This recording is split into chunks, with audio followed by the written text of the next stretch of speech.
What's going on, everybody? Bobby Fine, Eric Sheets-Haber. We're going to be talking through this monster slate. I'm going to say something that Sheets often says. I don't think I'll be able to play fully optimally today, so I'm just playing a small number of lineups.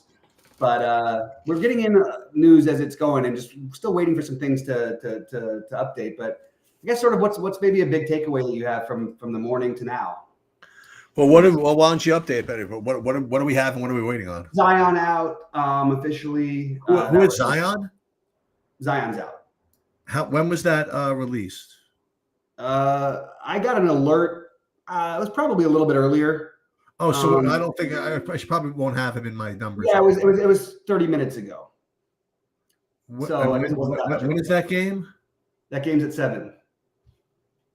That game is at 7. Let me just see.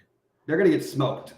Yeah, I do not have him projected, and I am getting like all of the Brandon Boston and Jose Alvarado. So I guess I have at least the projections updated. You like any of the Jeremiah Robinson Earl, maybe? Yeah, I do. I have a ton of it actually. Oh, really? Okay. Rebuild. I mean, I'm assuming that's what's happening, right? That he's going to start. I'd like to see a starting lineup for sure, but I think either way that they're going to need some minutes, and I'd be shocked if he doesn't. You've also got Missy at the center, but there's just too many value options at centers. So I like the idea of I can play Robinson Earl at the power forward spot. And look, he's not a great historic fantasy per point per minute producer, but he's projected around what 7? No, what is he at?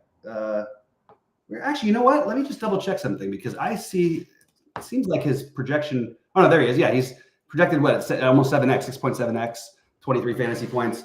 And because he's forward eligible, I really want to make sure I'm overweight that play.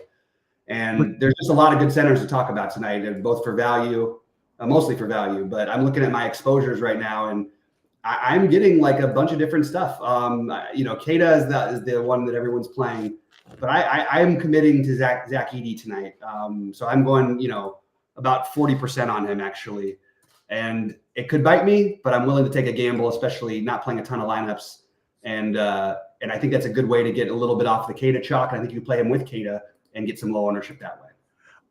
The other news that came out, I don't know how relevant or impactful is TJ McConnell being out. I was trying to figure that one out myself. Every Indiana game is a good pace. I think it's a good idea to get a good amount of Matherin. I think he'd be the one who probably gets the biggest boost. And I think you could talk me into Nemhard. Jarris Walker is also, 3,600 flat, who's got a decent projection. Yeah. I think that's worth taking some stabs at. And as I mentioned earlier, Halliburton's been all over the place, but I like them in this matchup, and I like LaMelo on the other side to get at least some of. And that's sort of where I'm at there. And I'm looking at. There are a couple games that I thought are worth stacking. For what it's worth. You could stack and pray with Orlando and New Orleans. Stack and pray that it stays close. I think that's a reasonable route to go. You've got Batadze, who seems to be forgotten about, even though he scored like 40 fantasy points the other night. So I think that's a game that's worth potentially stacking. You've got Wagner there as well, and I think you can take if you play the game stays close angle, then you want to get to some of the Brandon Ingram, Jose Alvarado. I think those are very reasonable plays, and I'll be probably a little bit over the field on them. But I am going to try and get a little bit of some games that I'm actually targeting, which I don't usually do as much of in the scripting, but I'm doing it tonight. Yeah, I mean, I'm getting, a bunch of this New Orleans, Orlando, like you said. Brandon Boston's the top guy for me, and then Jose Alvarado. And then back to the Memphis guys that we talked about before. Jaren Jackson Jr., getting a lot of Santi Aldama, Scottie Pippen. In that Orlando game, by the way, my run back, call it what it is, I'm getting a decent amount of Franz Wagner at 8K. And then I have 2 guys coming out of that Detroit game, 3 guys actually, and the same guys we mentioned earlier. 2 of them I'm down with, and one guy I just always get is. So I'm getting Isaiah Stewart, which is fine. Jaden Ivey, who you liked, which makes me feel better about that. And I'm still getting your freaking 20% or whatever of Tobias Harris, which just is always So always a guy that I don't want to play, but always just shows up because of that price tag. That 5,900 is always like always seems to be useful somewhere. The other guy I'm still getting a ton of. You mentioned Matherin, but I'm still just getting so much of this Miles Turner play for some reason. And more guys from that game. Grant Williams, still on Charlotte. Mm-hmm. I'm not getting as much of the guy you mentioned would be really chalky, which I feel good about the Chieta. I only have like 20% of that. Yeah, it's interesting because there's definitely a way you could. I mean, he's the best projected player on the slate, and his ownership is pretty high. Why can't we pivot off with Isaiah Stewart? Why is he like? I don't even think he should be necessarily projected as highly as he is compared to Stewart. I think they're closer than they should be. So I like getting to Stewart as a slightly lower owned. I mean, it'll be half his owned, so I like that. And as I mentioned, I love the Edie play, and I like the Batatse to get different. So those are all my guys to get different a little bit. Are you playing FanDuel? No. Okay. So I'll just tell everybody what I'm doing on FanDuel, and then what I'm going to do again is I'm going to do a build. And we haven't done this in a while to show how do you saber some and stuff.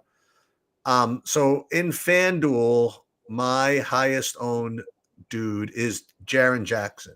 But it's basically all the same guys from DraftKings. So Jaren Jackson, Brandon Boston, Franz Wagner, Pippen, Matherin, Ivy. So I'm getting more Luka on FanDuel. That's a notable difference. Mm-hmm. Getting more Daniel Gafford on FanDuel for some reason. And 26% of the aforementioned once and future king Carlton Carrington. 26.7% of his price over there is a little cheaper. Yeah. A couple of other announcements, by the way. A few things. One, if you guys are interested in this, it's just because it's a weird time. The NASCAR Truck Series starts at 8:15 tonight, and what Brandon is doing is waiting till this ends to do his live thing. So it's a little bit of a crunch, but I think it's worth it. If you're gonna play the Truck Series, you better get in there. So that starts at 7. A couple of other announcements. MMA, I did 2 videos already. I did the DFS video and I did the betting breakdown. I'm going to do a lineup construction video tomorrow or later tonight. And there's a fight that dropped. So it's going to be more interesting. So now it's an 11 fight card instead of what was 13 a few days ago, which makes it difficult to get unique. And there's a guy that's going to be just extraordinarily chalky. It's just tough to fade. So we're going to have to figure out what we want to do there. So stay tuned for that. Just more announcements, I guess. Two other NASCARs this weekend aside from tonight. There's Xfinity tomorrow, then there's a Cup Series final Sunday. Brandon's going to be all over all of that. And then NFL, we got 11 a.m. on Sunday. We're going to be going through all of that. Mm-hmm. And I didn't plan on doing this whole summary, but I figured I would just throw it in there before I started sharing my screen. Any questions or anything, just pop them all in the chat as I just kind of do this. Pop them in. You touched on something I wanted to mention earlier. I love Luka tonight, and I cannot figure out why he's not higher owned. I think Luka's going to put up 70. I also really like in a must-win type of game, which sounds so crazy to say this early in the year, but look, Milwaukee needs to win some games, and I programmed in to make sure I have at least 30% of Luka. I've currently got 42% of them, but I also programmed in to get at least 15% of Giannis. I've got 22% of them. I think it's a very, very, very good spend up slate. And my highest owned player, as you mentioned, was Jaren Jackson Jr. Anyway, we can get to your build. Oh, so we're going to do it right from the beginning. Let's presume I did nothing, and you were just getting into Saber Sim for not for the first time or whatever, but you were just going to allocate a little bit of time right now to do it. The first thing you should do, like once you decide you're going to play anything for the day, is you should enter dummy lineups on DraftKings reserve spots, because what it does is it pre-fills in your contest fields when you download them. For example, let's presume this wasn't done yet. What you do is you would click this upload button, and then hit here. It downloads your entire contest file, even if there's nothing in it yet. As long as you've registered for something. And then what it does is and then you upload it here. This has got to overwrite it. And what's cool about that, again, is in this contest field now, it'll show you what you're planning on playing. And more to the point, it will show you what field lineups they're using in if you're going to be running sims or something like that. So that's pretty important. All right, so let's go ahead then, and then we'll run a brand new build. Yep. And again, for DraftKings, if you want, depending what projections you use, whatever, but if you're going to use just DraftKings, you have to just change, a little something out of two guys, I guess. And I'll just build, 5,000 lineups here. And again, you see it says 165. That means there's a total of 165 entries that I can allocate. And depending on what type of risk you want to take, or how diverse you want to be, you can decide whether you want to invest 165 completely different lineups in those, or if you want, if you like a couple of good ones, to spread them out, make sure that you get your best, whatever, your best lineup. One lineup you really like in a couple of other contests, contests. And I'll tell you, it used to be like real, not theory, but it used to be really common practice for people to play like their top lineup and everything. But as these contest sims started to develop a little bit, people are starting to now just really just be very like real sticklers with what they put stuff in, to the point where I won't have the same lineup in a Sunday Millie Maker 555 as I will even in the 11, or whatever. And that might be taking things a little bit too far. And again, it's really up to you. I mean, this has not been solved by any stretch, which is kind of what makes this fun. All right. So the first thing I did was I ran 5,000 lineups, and what I'd like to do is check and see, what it looks like now. Okay. Like before I run the sims or anything like that. So if you were just going to run it based on Saber Sims kind of recommended upside lineups, you'd be getting all of this Scottie Pippen Jr., Jaren Jackson Jr. You've been almost like literally 100% of both of them. And if you didn't have an account where you can use the Sims, and this was kind of like the farthest that you can go, I don't know whether everybody has access to Sims now, or whether it's ultimate package versus regular package or whatever it is. Or if you didn't want to run the Sims for whatever reason, the next decision you have to make is how unique you want to make each lineup. And again, the less of a number this is, then the more risk you're taking, because the lineups are going to look that much, more like each other. So one way that Jordan from SaberSim recommends to do this is to figure out how many min uniques, is to have some kind of metric that you can track. So what he likes is you put average projected score in aggregate metrics and hit save. And then you'll see this little thing that says average projection. And what this means is of all of your lineups here, your average projected score is 292. And the reason why you keep that up there is so that when you give yourself more min uniques, you could see what effect that has on it. So you go to min uniques 2, it goes from 292 to 291. So that's only a drop of 1 point. Then you go to min uniques 3, and it goes down 3 points. And then we go from min uniques 3 to min uniques 4, then it goes down 5 points. And here is now the unfortunate reality, is that I don't know what a big drop really is. I mean, it's just almost like by feel here. Like this drop by 10. Okay. And I'll get there in a second, sir. Yeah. So in this particular case, I'll consider this drop the worst. So I'll now set it to min uniques 4. And what I could do right now is save all these to the contests. Okay. And I can, I'll do this right now, and you'll see it saved this bunch to the contest right now, if I wanted to do that. No, Suryat, that's not where it is. And I'll get you in a minute. And then if you want to run the Sims, this has all been it's lit up. And remember, it's in the contest fields. It'll already tell you well, this is interesting. So it's actually using the Saber Sim ownership sources as your field lineups, which is interesting. So you come back to here. Where was I? Build 4. And then we would click on this boom, run contest sims.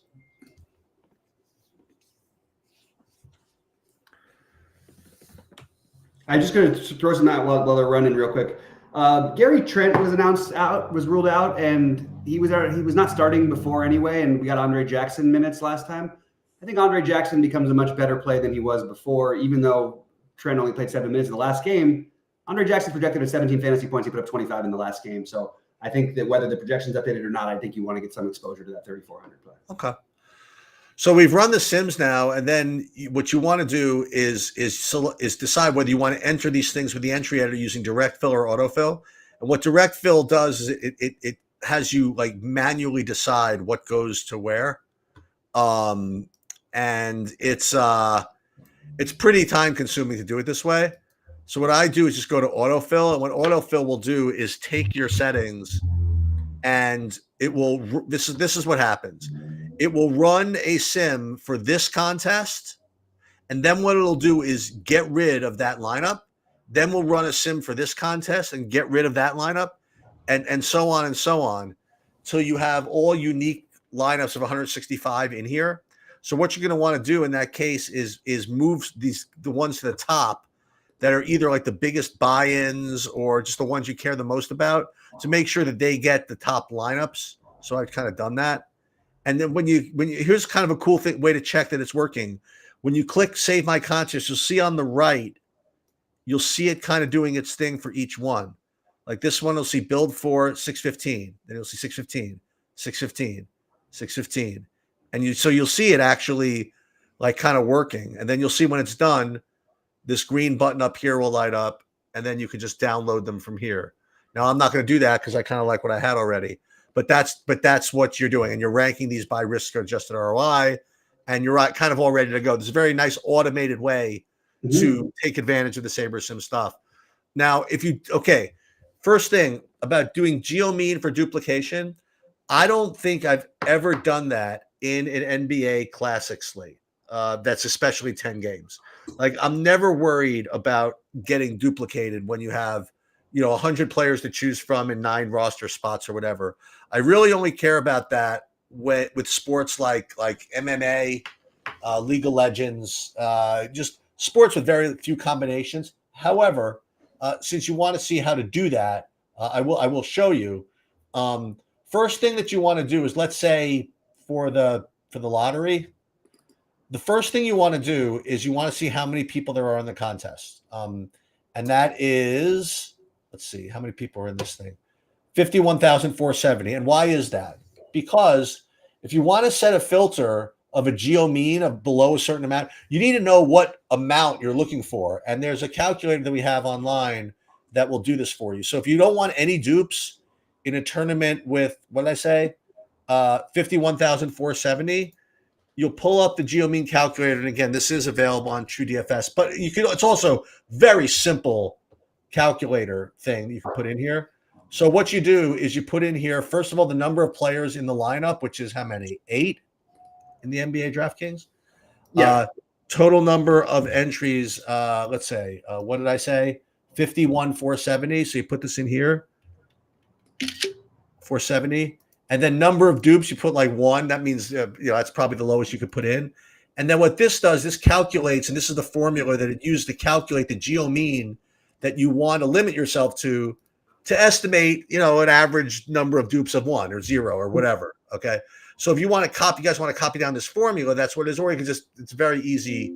You could set this up yourself, or you could go to TrueDFS. We have this on here. So this number is 25.7. So then what you want to do is you go back into your builds here, or your lineups. Let's go back into, where was it, direct fill or whatever.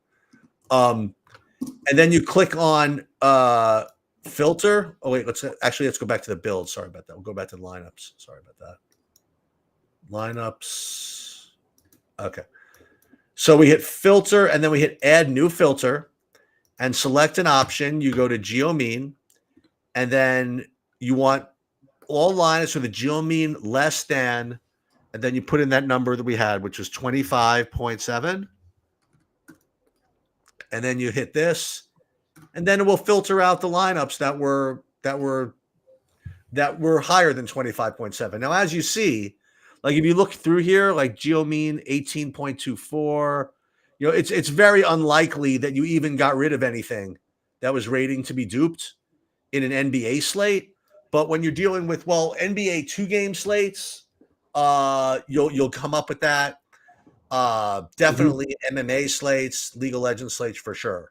Now, when we get to a 2 or 3 game NBA slate, we have to have another talk about this because when you're playing NBA, to force in low ownership for the sake of forcing in low ownership, it's typically a bad idea in general, just because the way NBA projects, it's very smooth, and if you just put in something for the sake of being unique in the NBA, it's a bad idea. So there's another filter you'd probably want to put in, like, I mean, I'll show you, but like maybe show only lineups with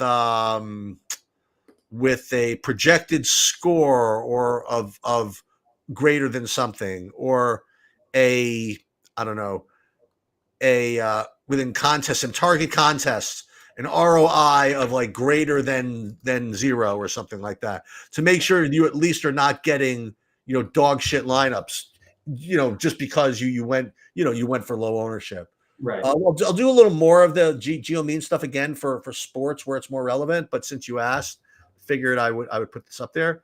And you're saying, what is the setup as a metric for geo mean? And it should be in there already. It should be defaults right in there. So if you have any questions for that, play around with it yourself, try to figure it out yourself. But if not, but it's already loaded as a metric. Awesome. No, it's that stuff is fascinating. It's all stuff that I never like. When I first started playing DFS, I was just going on the guys that I was knew and was tracking and everything. It's a very different world these days, and you're going to have to kind of, you're going to have to move along with it, or you're going to kind of die out. I think that's the case. But I'm still trying to familiarize myself with it, and that's why I like these nights where I'm playing smaller, but you get to take a chance on some, But the good thing also is that nobody knows. I mean, I shouldn't say nobody knows. Sure. This is all experimental shit, like we just think that, and listen, and I've tried to do this, like with the geo mean, to try to predict dupes, and it's not bad, but it's certainly nothing scientific. But I've found that some sports it's better than others, and then it's the great, and this is what makes DFS so awesome. It's I can find you unique lineups. That's really not hard, But you want to be able to find lineups that actually have a prayer. Mm-hmm. I could play 8 guys in the NBA who are on the injured reserve list. And you could have played Tylen Wallace last night. Oh my God! Oh, that one worked. Excuse me, I asked you about him when we were going through, and I dismissed it completely. Yeah, that was projected at 0.62 points or something like that. I know. And I got to like, what I get 8 lineups with him or something like that. Oh wow, that's crazy. Yeah. That's a lot. Because I don't lock X any of those idiots out. You know what I mean? Like, no, I hear you. And in general, I hear you. But you need and it was that crazy big play. But I knew last night was a night where it was likely that most of these guys you're going to have a lot of scoring. There was going to be a ton of scoring. Yep. And what did Chase have? Did he have like 50? 58, I think, or something. 58 raw plus captainship made him like in the 80s, right? Yeah, it was absurd. And actually going into that, there was the lineup that there was some single lineups. I was in 20th place and I had like 4 people tied with my thing. But the guy in 7th place, which is behind the little train of Tylen Wallace stuff, he didn't even have the Wallace and he didn't have Chase's captain. Oh no, he had Wallace, but he didn't have Chase's captain. And so Andrew's going into that last drive. If he gets a touchdown, I had a chance and to come in at least tied for second behind those guys. But hey, it is what it is.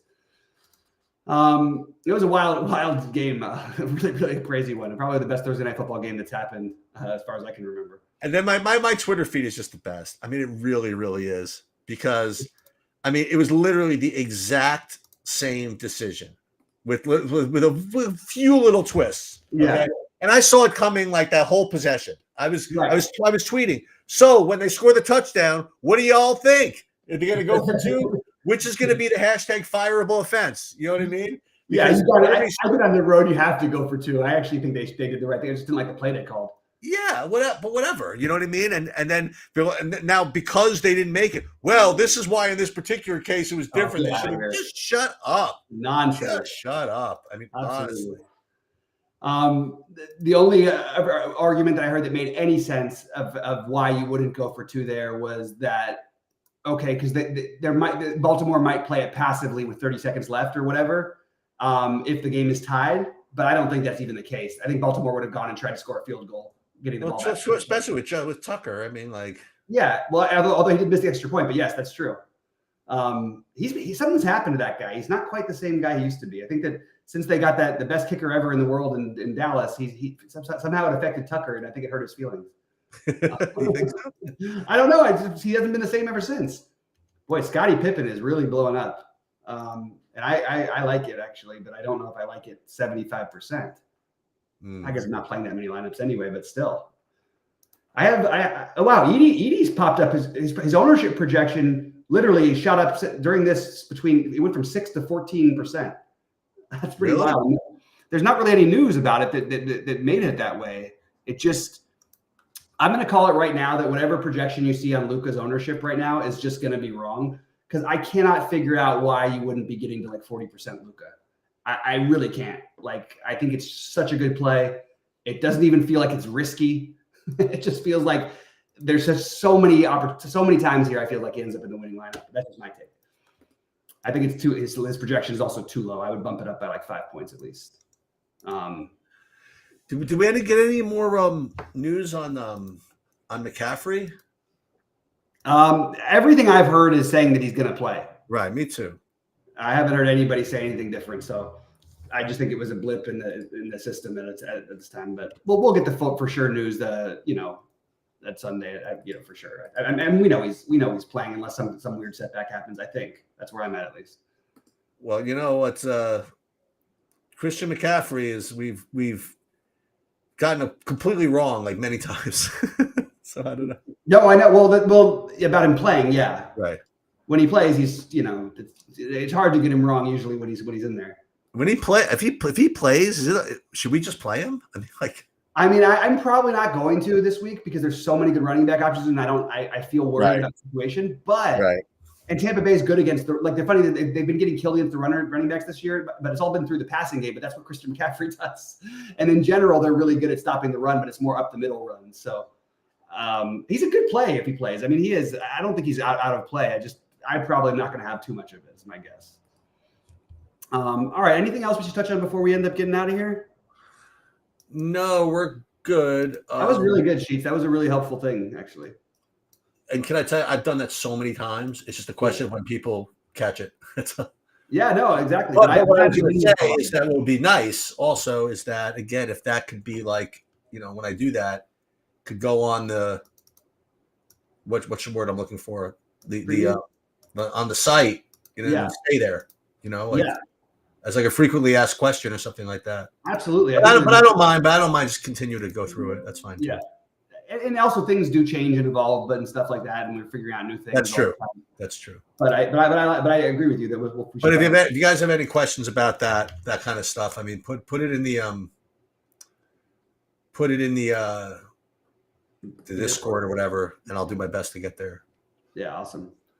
So you said you had like 20% of Kada? I did, yeah. Yeah. All right. I feel good about this ED play. This Brandon Boston one's a tough one to get away from now too. He's gonna play all a bunch of minutes now. And I'm probably gonna go ahead and I'm probably gonna have to read. Am I gonna have to redo everything? I'll probably do it if I have time, but there's not a whole lot that's happened yet, at least that you should. Yeah. Do. It's just the starting lineups that you're waiting on. Ben Simmons is in tonight. I guess he's the one somebody I'm getting to because he's 4,800.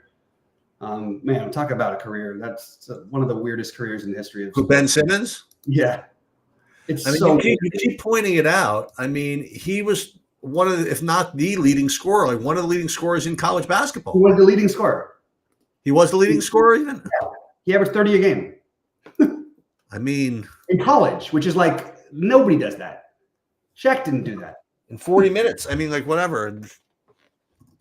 And he just, I don't know. I thought he was going to be like one of the great players ever, and it turned out he ended up the one knock on him in college was that he wasn't a defender, and how that right. And he's like all NBA. All NBA can't be all NBA if you never play. But it's like, no, but he was though. He was first team multiple times. He was that great. All right, man. Well, good luck tonight. I hope you have a good night, and I probably won't see you till Sunday. By the way, just so you guys know, I mean, just you know what you're watching right now. You're watching me do the exact same process as I just did for the NBA for NASCAR. Okay, this is the truck series. Now, the only thing that's going to be different is that I do think that there's a lot to be added with extra knowledge, like no ball stuff. Mm-hmm. So I'm making sure that I listen to the to Brandon's stuff and then I'll make some manual adjustments. But overall, to get my main builds up, I literally just did the exact same thing. And yep. Mm-hmm. All right, so listen. You guys will see me throughout the weekend. I'll be probably putting some MMA stuff up again, but at the very least, we'll be there Sunday to celebrate the Giants' thrilling victory over the Panthers from Germany. For sure. All right, man. Good luck today, and good luck, everybody.